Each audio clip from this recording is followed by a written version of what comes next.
My dear friends and viewers, दिनै नोंथांमोननो लाबोदों आङो जोंनि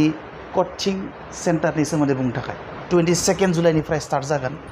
स' बेनि सोमोन्दै बुंनो नागिरदों फैबाय थानाय स्टेट गभर्नमेन्टनि आरो बिटिसि गभर्नमेन्टनि डाइरेक्ट रिक्रुटमेन्ट आरो 3rd ग्रेड 4th ग्रेड बा बेलेग डिपार्टमेन्टनि जायखिजाया एग्जामखौ टारगेट खालामनानै जोङो बे कोचिं सेन्टारखौ खुलिदों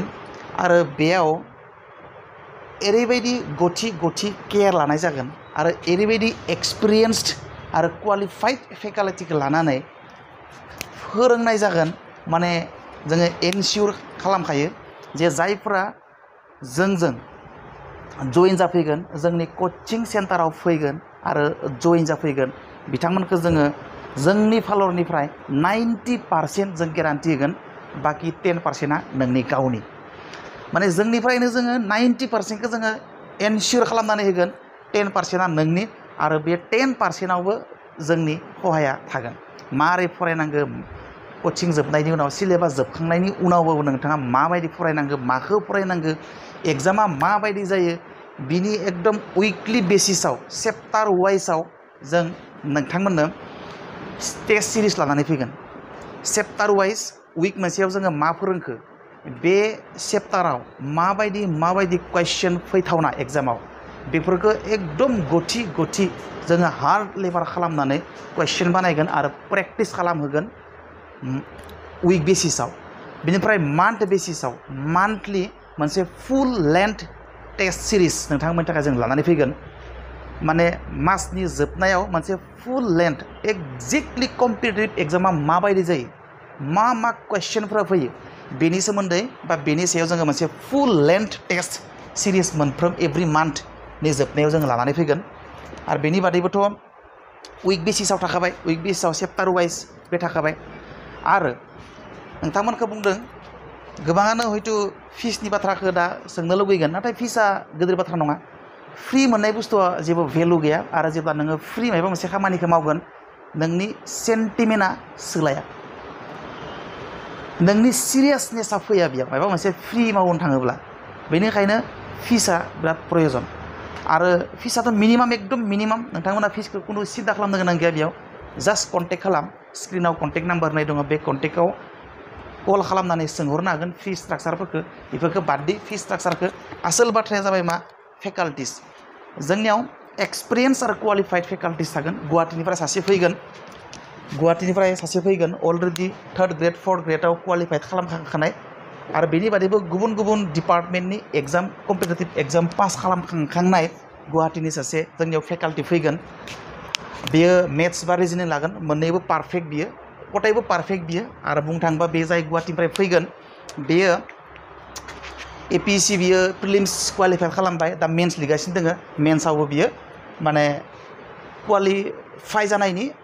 बहुत चान्स दङ आरोखि मानो होनबा बहुत टेलेन्टेड एकदम टेलेन्टेड आरो बियो ओरैबायदि फोरोंगोन ओरैबायदि कनफिडेन्स बियो जायखौ जों गुवाहाटीनिफ्राय लानानै फैदों ओरैबायदि कनफिडेन्स बियो माने फोरोंहोथारगोन रोंखाहोगोन पास खालामखागोन नो कमप्रमाइज बेबायदि थारमाने इनडमिटेबल स्पिरिटनि फेकाल्टि जों लानानै फैगोन नोंथांमोननो स' बे जाबाय जोंनि थाबाय ओमफ्राय आरो मास्टर जोंनियाव फेकाल्टि दङ जिके रिजनिं मेथामेटिक्सफोरनि थाखाय इंलिशनि थाखायबो माने पारफेक्ट पारगट मोनफ्रोमबो साबजेक्टनि थाखाय जोङो एक्सपार्ट क्वालिफाइड आरो एक्सपिरियेन्स फेकाल्टिखौ जोङो बेयाव जोंनि कोचिं सेन्टाराव लाना फैनानै केन्डिडेट्सफोरखौ फोरोंहोगोन ओंखायनो जों बुङो जों जास्ट 2निफ्राय 2.5 मान्थ जोंनो थाफा जोंनि कोचिं सेन्टाराव जइन खालाम जोङो गेरान्टि होगोन नोंथाङा माने टेनसन गैया आरो लाइफआव मात्र खस्थ'ल' खालामनांगौ 2-2.5 माह खस्थ' खालामनांगौ बिनि उनाव नोंथाङा एकदम आरामसे एनि काइन्ड अफ स्टेट लेभेलनि आरो माने जोंनि बिटिसि लेभेलनि जायखिजाया 3rd ग्रेडआनो जा 4th ग्रेडआनो जा टेटआनो जा बा जायखिजाया डिपार्टमेन्टनि फरेस्ट हेल्थ आसाम पुलिसफोरनि कम्पिटिटिभ एग्जामफोराव नोंथांमोना माने इजि मोनगोन आरो बहुत हेल्प मोनगोन आरो स' नोंथांमोना थाबैनो नैबे स्क्रिनाव होनाय कन्टेक्ट नाम्बाराव कल खालाम फि स्ट्राक्चार सोंहरनो हागोन आरो सोरबा गोजाननि स्टुडेन्टफोरबो फैनो हागोन गार्ल्सफोरनि थाखाय पिजि दङ टेनसन गैया आरो जुदि बयसफोरनि थाखाय जेन्ट्सफोरनि थाखाय जोङो जुदि गोजाननिफ्राय फैनो गोसो दंब्ला जोङो भारा रेन्ट रुम जोङो एरेन्ज खालामनानै होगोन नोंथांमोना गाव गावनि एक्सपेन्सआव रुमाव थाफैनानैबो कचिंखौ खालामनो हागोन जास्ट बेयो जागोन 3 मान्थ्सनि कर्स नाथाय जोङो 3 मान्थ्सनि कर्सबाबो बेखौ 2 मान्थ्स बा 2.5 मान्थ्सनि गेजेराव जों बेखौ फोजोबनो जागोन स' गोसो गोनां जायफोरा कम्पिटिटिभ एग्जाम होफ्लेबाय थादों नाथाय मायबा कारनाव क्वालिफाइ जानो हायाखै बा जायफ्रा होनो ओंखारदों गोदानै बिथांमोननि थाखायबो नैबे कचिं सेन्टारा बिराद हेल्पफुल जागोन आइ एम सियर बेबायदि कचिं सेन्टार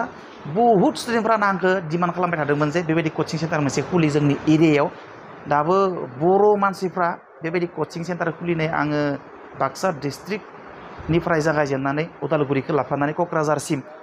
आङो खोनाथ'वाखै बर' मानसिफ्रा बेबायदि मोजां मोनसे कचिं इनस्टिटिउट खुलिनायनि खिन्थु जोङो बेखौ आखायाव लादों स' जों सानो जायफ्रा एग्जाम होफ्लेबाय थायो एग्जाम होनो लुबैयो बा होबाय थादों बा होबाय थागोन बिथांमोननि थाखाय it will be a very helpful platform for you. Okay, thank you so much. Wish you all the best. Contact now. Hurry up.